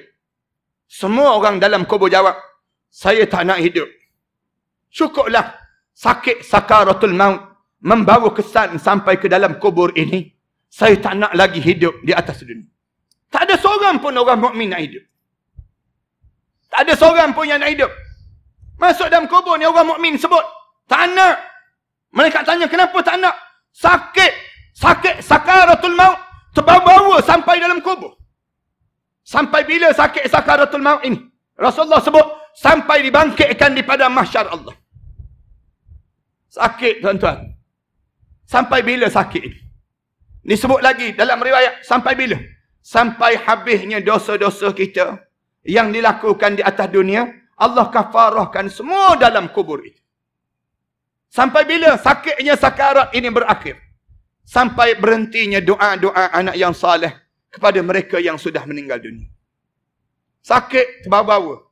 Saya nak sebutnya, sakit sakaratul maut ni sampai ke dalam kubur. Tapi yang bila malaikat tanya, nak hidup? Tak nak. Semua tak nak kecuali orang mati syahid. Orang mati syahid, bila tanya pada dia, nak hidup balik? Ya, kami nak hidup balik. Kami, kalau diberi peluang nyawa, 1000 nyawa, kami nak gugur syahid di jalan Allah. Mempertahankan Islam di saat mana berlakunya kematian, kami tak rasa sakitnya sakaratul maut itu. Orang mati syahid sana. Tapi yang ni, yang si munafik dan si fasik ini, orang kafir, na'udzubillah min dzalik, sibuk sebut. Mereka bagilah peluang untuk hidup. Bila tanya, ma rabbuka, wa ma nabiyuka, wa ma dinuka, tak boleh jawab. Bunyi tu kak, tak boleh jawab. Rasulullah sebut, satu ketika Rasulullah lalu kawasan perkuburan. Bila Rasulullah lalu kawasan perkuburan, Rasulullah pandang kubur, sebut Rasulullah paling. Ya wailah, ya wailah, ya wailah. Rasulullah sebut, celakalah dia, celakalah dia, dan celakalah dia. Rasulullah jalan jauh. Sahabat tegur Rasulullah. Kenapa Rasulullah? Kamu tengok kubur itu, kemudian kamu sebut, ya wailah, ya wailah, ya wailah. Kemudian kamu jalan cepat melalui kubur itu, ya Rasulullah. Rasulullah jawab, aku dengar mereka sedang tanya pada hamba Allah di dalam kubur itu tentang aku. Hamba Allah tersebut tenganga-nganga. Mulut dia bunyi, kak, tak boleh jawab tentang aku. Dia hidup di zaman aku, dia mati di zaman aku, tiba-tiba dia tak boleh jawab tentang aku, kata Rasulullah. Allahu Akbar. Kita ni tak hidup zaman Rasulullah. Kita ni jauh dengan Rasulullah. Kalau kita tak kenal Rasulullah, tak rapat dengan Rasulullah, celakalah sebagaimana yang disebut oleh Rasulullah sallallahu alaihi wasallam. Hidup dalam keadaan yang celaka dia. Bila sampai saat demikian, bila tanya, ma rabbuka, 3 kali je. 3 kali. Ma rabbuka, tak boleh jawab. Wa ma rabbuka, tak boleh jawab. Wa ma rabbuka, tak boleh jawab. Lepam Rasulullah sebut. Pum tu, Rasulullah tunjuk terus. Jari ni, Rasulullah tunjuk, masuk sekali begitu. Tulang ini masuk terus. Masuk dalam bumi ni, sedalam 70 petala bumi ini, dimasukkan ke dalam muka bumi ini. Kemudian bangkit, kemudian ada balik. Summa la yamutu fiha wa la yahya. Kemudian dia hidup dan tak mati-mati. Kenapa nak hidup balik? Kenapa nak hidup balik ni? Saya nak sambung malam besok lah insyaAllah. Kenapa nak hidup balik ni? Malam besok saya dipahamkan satu tempat lagi di kawasan ini juga saya dipahamkan demikian. Saya nak cerita kenapa nak hidup balik ini. Mudah-mudahan kita ni yang mati ni, kita mati dalam keadaan husnul khatimah. Dan semua yang hadir pada malam ini, kita harap supaya mati kita, saat mati kita itu, Allah tunjukkan tempat kita dalam syurga Allah Subhanahu Wa Taala insya-Allah. Mudah-mudahan Allah jadikan demikian. Dan terima kasih di atas kesempatan yang baik ini yang Allah kurniakan pada kita. Sejam lebih dah saya bercakap dengan tuan-tuan. Saya tengok tuan-tuan dah betul tulang belakang 3 kali dah saya nampak. Jadi mudah-mudahan 3 kali ni kita dapat manfaat. Dan saya difahamkan besok saya ada satu tempat lagi di kawasan Pulau Pinang rasanya. Tempat tersebut insya-Allah saya nak cerita kenapa orang nak hidup balik setelah mana kematian yang berlaku, saat mana melalui saat-saat getir di sakaratul maut yang berlalu tersebut.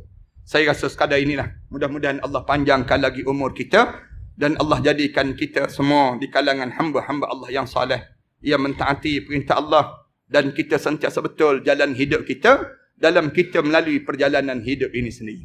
Tuan-tuan jaga dalam hidup kita ni, jaga diri kita ni, yang pertama keyakinan, jangan jadi rosak, jangan sampai peringkat kita ni tak yakin dengan Islam.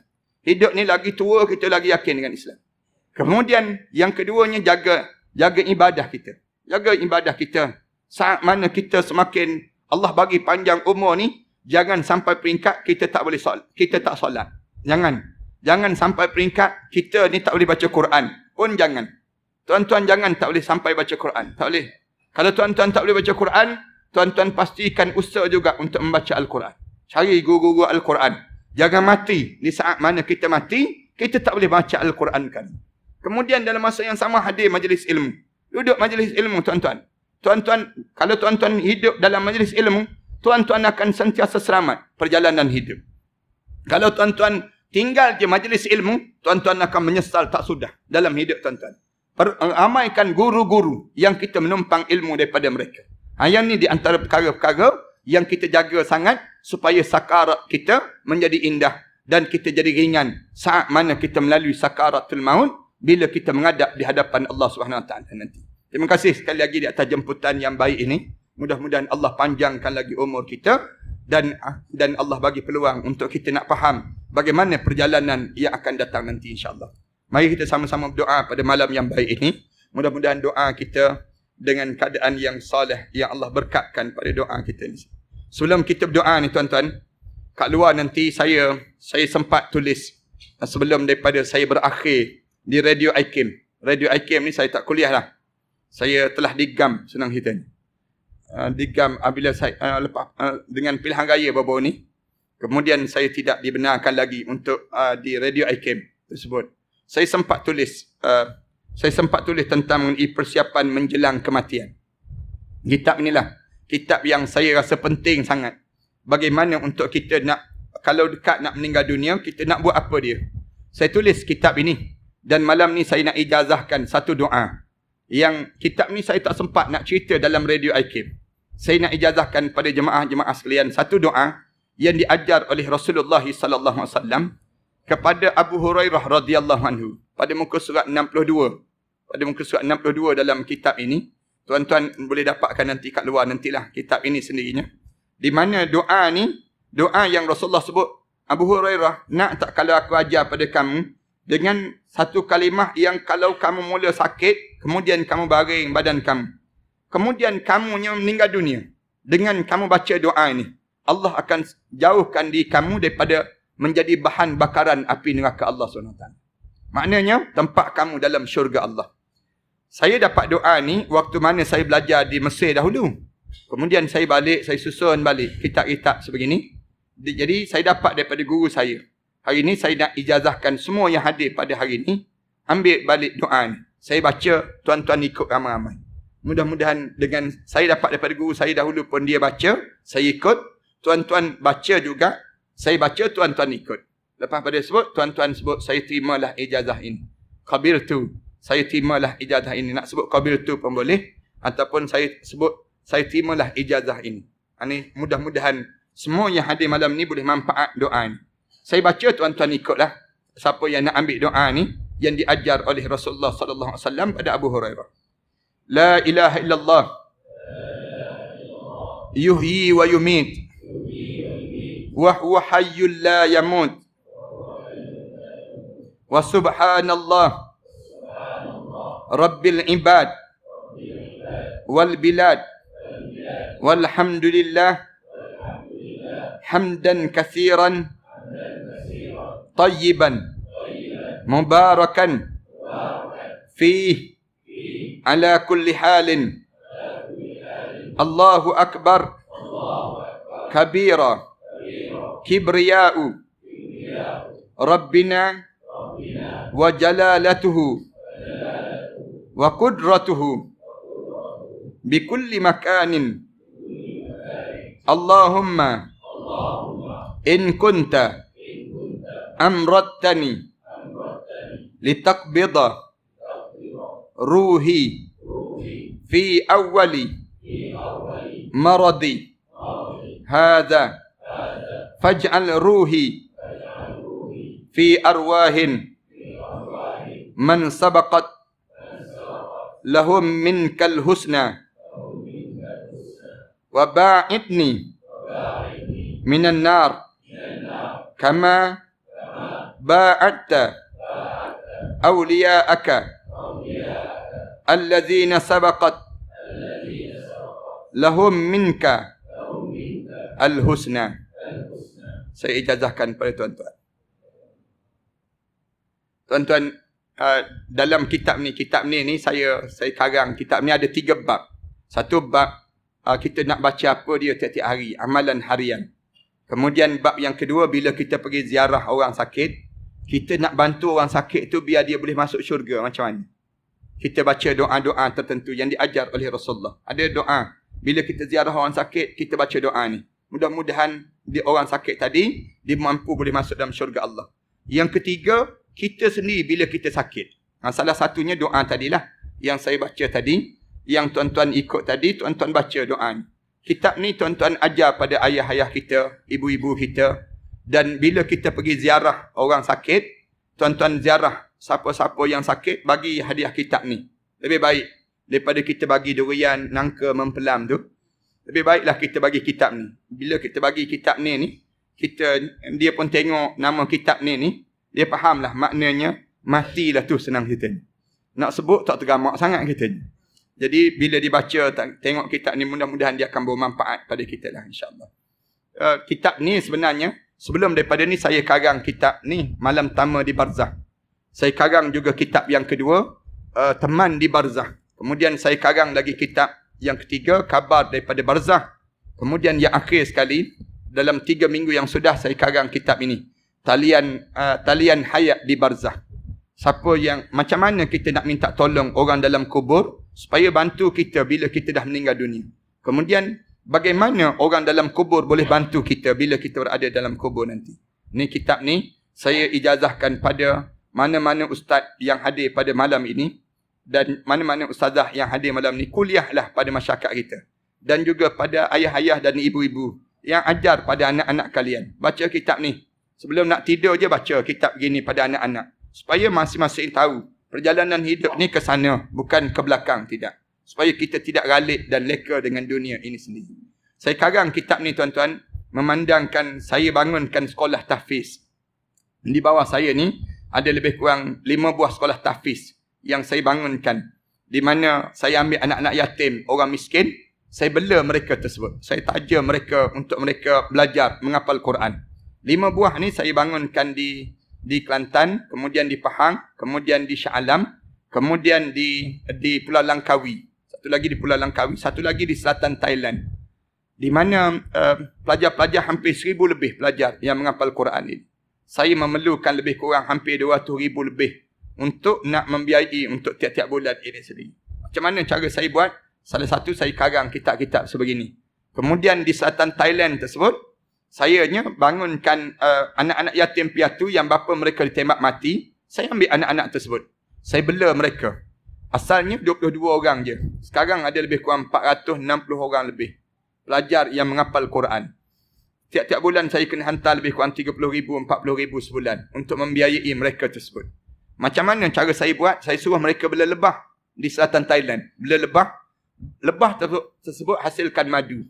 Madu tu saya suruh mereka doa. Mereka bangun tahajud.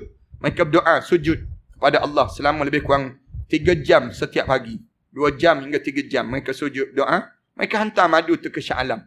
Saya gunakan untuk perubatan Islam. Orang yang kena sihir, saya kata minum air madu. Minum air madu tu muntah, keluar benda yang pelik-pelik. Ada sihir di kalangan kita ni kan kuat kan. Orang kita ni sihir menyihir di kalangan kita. Kita ni pula, bila kena sihir, kita pergi report pada polis. Tuan, saya kena sihir. Polis pun jawab, saya pun kena sihir juga. Katanya polis. Nak sebutnya tak ada undang-undang tempat kita ni. Sebab tu, kita nak buat macam mana guna cara demikian. Ada yang kena kencing manis teruk, dia minum madu ni turun kadar gula dalam darah dia. Ada yang kena, saya pernah kena batu karang, sekali minum air madu, keluar batu karang tersebut. Betul lah dalam hadis Rasulullah sebut, alaikum bil asal. Biasakan hidup kamu dengan makan madu, kata Rasulullah. Makan madu ya, bukan bermadu makan madu. Ni satu-satu madu yang kita bawa balik ke rumah orang rumah senyum je. Bawa balik madu, satu lagi belakang parang lah jawapan. Madu tu ada kat luar nantilah. Ada jemaah yang tak boleh makan madu direct begitu. Saya masukkan dalam kapsul. Kemudian saya gabung dengan minyak habatus sauda dan minyak zaitun. Tuan-tuan orang lelaki buat amalan 3 biji pagi, 3 biji malam. Di usia-usia kita sebegini ni, cuba kita buat amalan. Orang perempuan, cuba buat amalan 2 biji pagi, 2 biji malam. Mudah-mudahan kita selamat daripada penyakit-penyakit yang kena pada diri kita. Kalau tuan-tuan tak boleh juga, tuan-tuan ambil je pamphlet yang ada kat luar nanti. Pamphlet ni, tuan-tuan ambil. Kemudian tuan-tuan balik ke rumah nanti. Pergi ke bank-bank. Ataupun pergi ke Maybank. Ataupun bank Islam. Berdiri depan mesin bank tu, semayang sunat istikharah dulu. Nak derma ke tak derma? Nak infak ke tak infak? Tu mudah-mudahan demikian. Saya sedang bangunkan masjid di Pulau Langkawi. Kalau tuan-tuan ada kelapangan rezeki, tuan-tuan bainkan niat untuk arwah ayah, arwah mak dan bakal-bakal arwah. Kita lah bakal-bakal arwah ni. Elok sangatlah kita bagi demikian.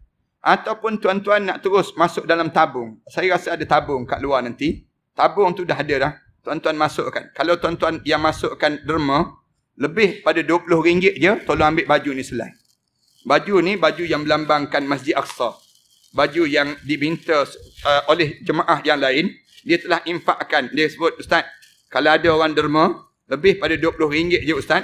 Ustaz bagi je derma, bagi balik pada dia, baju selai ni, untuk hadiah pada mereka tersebut. Baju ni lambang Masjid Aqsa kat depan. Belakang ni tulis, Labbaika ya Aqsa. Saya sahut seruan kamu wahai Masjid Aqsa. Tuan-tuan ambil lah baju tersebut. Kerana dihadiahkan balik orang yang infak lebih daripada RM20. Yang bagi RM10, jangan ambil baju ni. Yang mudah-mudahan kita dapat manfaat demikian. Ada yang sebut, Ustaz, tak bawa duit dah malam ni Ustaz. Ya, anda faham. Duit tak bawa tapi cincin-cincin ada. Gelang-gelang ada. Dan handbag pun mahal sekarang ni, handbag. Handbag bijan tu kita nak sangat ni panggil. Handbag tu. Mudah-mudahan dia akan bermanfaat pada kita lah insya-Allah. Bismillahirrahmanirrahim. Alhamdulillahirabbil alamin. Wassalatu wassalamu ala asyrafil anbiya'i wal mursalin wa ala alihi wa sahbihi ajma'in. Allahumma ighfir dhunubana wa liwalidina warhamhuma kama rabbayna shaghira wa li jami'il muslimina wal muslimat wal mu'minina wal mu'minat al ahya'i minhum wal amwat. Ya Allah, ya Tuhan kami, saat mana kami datang tadi ya Allah, kami datang dengan dosa-dosa yang banyak ya Allah. Saat mana kami keluar ini ya Allah, kami pohon pada kamu agar dileburkan dosa besar kami dan dosa kecil kami ya Allah. Saat mana kami datang tadi ya Allah, kami datang dengan penyakit-penyakit yang banyak ya Allah. Kami pohon saat mana kami keluar daripada masjid ini ya Allah, kamu sembuhkanlah penyakit-penyakit yang dideritai di sesama kami ini ya Allah. Ya Allah, dalam tadahan doa sesama kami ini ya Allah, ada di kalangan kami sedang dililit dengan hutang piutang yang banyak ya Allah. Kami pohon pada kamu ya Allah, dengan tadahan doa ini ya Allah, kamu tunjukkan jalan penyelesaian untuk kami melansaikan hutang-hutang kami ini ya Allah. Ya Allah, ya Tuhan kami mengakui kami terlalu banyak melakukan dosa-dosa pada kamu ya Allah. Setiap kali mana kami melakukan dosa ya Allah, kamu berlemah lembut dengan kami ya Allah. Setiap kali mana kami melakukan perkara yang keji ya Allah, kamu jadikan kebaikan untuk kami ya Allah. Jahatnya kami sebelum daripada ini ya Allah, kerasnya hati kami ya Allah untuk pulang pada kamu ya Allah. Jadikanlah malam yang baik ini ya Allah titik mula untuk kami kembali pulang pada kamu ya Allah. Membetulkan jalan hidup kami ini ya Allah. Ya Allah, kamu rahmatilah rumah tangga kami ini ya Allah. Kamu jadikanlah keluarga kami keluarga yang penuh dengan kebahagiaan dan ketenangan ya Allah. Kamu jauhkanlah kami daripada kejahatan-kejahatan manusia yang seringkali melakukan khianat pada kami ini ya Allah. Kamu lindungilah kami daripada fitnah-fitnah itu ya Allah. Ya Allah, ya Tuhan kami serahlah setiap tengkuk-tengkuk musuh-musuh Islam itu di belakang kamu pula ya Allah. Kami serahkan tengkuk-tengkuk mereka yang memusuhi Islam itu ya Allah kepada kamu ya Allah. Kamulah yang selayaknya untuk membalas mereka yang melakukan kerja-kerja yang jahat itu ya Allah. Ya Allah, ya Tuhan kami, izinkan bibir kami menyebut La ilaha illallah Muhammadur Rasulullah di akhir kehidupan kami nanti ya Allah. Tatkala mana terbujur kaku jenazah kami nanti ya Allah, kamu ampunkanlah dosa kami ya Allah. Saat mana dimandikan jenazah kami nanti ya Allah, kamu gugurkanlah dosa kami dengan guguran air merenjis badan kami itu ya Allah. Saat mana dikeringkan jenazah kami nanti ya Allah, kamu keringkanlah dosa-dosa yang kami lakukan di dunia ini ya Allah. Saat mana kami mula dikapankan nanti ya Allah, kamu putihkanlah amalan kami lebih putih daripada kain kapan yang membalut jasad kami itu ya Allah. Saat mana kami mula disolatkan nanti ya Allah, kamu gerakkanlah hati anak kami yang paling soleh ya Allah, yang akan mengimamkan salat jenazah kami ya Allah. Sahabat-sahabat kami yang soleh ya Allah, yang akan mensalatkan jenazah kami nanti ya Allah. Ya Allah, di saat mana kami mula diusung nanti ya Allah, Kami dibawa untuk ke kuburan nanti, ya Allah. Kamu lapangkanlah kubur kami saat himpitan kubur itu terjadi, ya Allah. Kamu jadikanlah kubur kami mewangi, ya Allah. Di antara taman pada taman-taman syurga, ya Allah. Di kala mana sunyinya kubur kami nanti, ya Allah, jangan kamu sunyikan daripada doa-doa anak yang saleh untuk kami, ya Allah. Kami pohon pada kamu, ya Allah. Kami pohon pada kamu, ya Allah. Kamu kurniakanlah kebaikan yang banyak untuk kami di saat itu, ya Allah. Di malam yang pertama kami di barzah nanti, ya Allah, kamu ketemukanlah kami dengan arwah ayah kami yang telah meninggal dunia sebelum daripada kami ini di Illiyin, ya Allah. Saat sebegini, ya Allah, kerinduan itu seringkali bertandang dalam hidup kami, ya Allah. Rindu saat kami tertidur di atas ribaan ayah kami dahulu, ya Allah. Rindu saat kami membesar di atas dukungannya dahulu, ya Allah. Rindu saat tangannya menyuap ke bibir kami dahulu, ya Allah. Rindu saat ia membetulkan bacaan ayat-ayat suci kamu di hadapannya dahulu, ya Allah. Rindu saat kami melihat arwah ayah kami bangun dan tahajud di malam hari, ya Allah. Rindu dengan tadahan doa mereka itu, ya Allah. Sayangnya, ya Allah, saat mana kami menadah tangan ini, ya Allah, arwah ayah kami sedang menunggu doa-doa sebegini, ya Allah. Jadikanlah kubur mereka itu taman pada taman-taman syurga, ya Allah. Rahmatilah kubur mereka itu, ya Allah.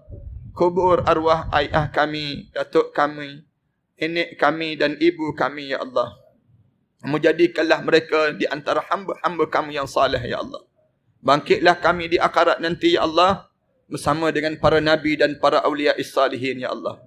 Sewaktu mana melayangnya suratan amalan manusia nanti, ya Allah, kamu kurniakanlah kesempatan tangan kanan kami terangkat, ya Allah, untuk kami menerima amalan, suratan amalan kami nanti, ya Allah. Jangan kamu benarkan tangan kiri kami terangkat, ya Allah, untuk kami dijauhkan daripada neraka kamu, ya Allah. Izinkan kami minum di telaga Kausar nanti, ya Allah. Jadikanlah nama kami dipanggil dan diseru oleh Nabi kami Muhammad sallallahu alaihi wasallam. Izinkan kami melalui titian sirat kamu nanti, ya Allah. Masukkanlah kami ke dalam syurga Firdaus kamu, ya Allah. Bersama dengan pasangan hidup kami, ya Allah. Anak-anak kami, ya Allah. Jiran tetangga kami, ya Allah. Dan bagi mereka yang mengaminkan doa ini, ya Allah. Ya Allah, ya Tuhan kami, ampunkanlah dosa kami terhadap kedua ibu bapa kami, ya Allah. Khususnya dosa kami terhadap ibu kami, ya Allah. Seketika dahulu, ya Allah, kami mengakui kami pernah bercakap kasar di hadapan ibu kami, ya Allah. Kami pernah menengking kata-kata ibu kami, ya Allah. Kami pernah mengguriskan hati ibu kami, ya Allah. Kami pernah melihat air mata ibu kami mengalir lesu di pipinya, ya Allah. Terdiam dan terduduk ibu kami melihat tingkah laku kami, ya Allah. Ampunkanlah dosa kami, ya Allah. Kami tidak sengaja melukakan hati ibu kami, ya Allah. Kami tidak sengaja melukakan hatinya, ya Allah. Ya Allah, kerana dosa-dosa inikah pula, ya Allah, ia menyebabkan anak-anak kami pula bercakap kasar di hadapan kami, ya Allah. Kerana dosa-dosa inikah, ya Allah, ia menyebabkan kamu berpaling daripada rahmat kamu untuk kami, ya Allah. Kerana dosa-dosa inikah pula, ya Allah, ia menyebabkan hati kami pula menjadi keras, ya Allah. Kerana dosa-dosa inikah pula, ya Allah, ia menyebabkan kamu tidak lagi memandang kami dengan rahmat kamu, ya Allah. Ya Allah, seburuk mana pun kami, ya Allah, sekeji mana pun kami, ya Allah, sekotor mana pun kami, ya Allah, sejahat mana pun kami, ya Allah, segunung mana pun dosa yang pernah kami lakukan di dunia ini, ya Allah, pandanglah kami dengan pandangan rahmat kamu, ya Allah. Ada siapa lagi kami mampu mengadu doa ini, ya Allah, kecuali kepada kamulah. Rabbana alaika tawakkalna wa ilaika anabna wa ilaika al-masir. Rabbana ja'alna muqimas salah wa min dhurriyyatina rabbana wa taqabbal du'a. Rabbana atina fid dunya hasanah wa fil akhirati hasanah wa qina adzaban nar. Sallallahu ala Muhammad wa ala alihi wa sahbihi wa sallam. Walhamdulillahi rabbil alamin.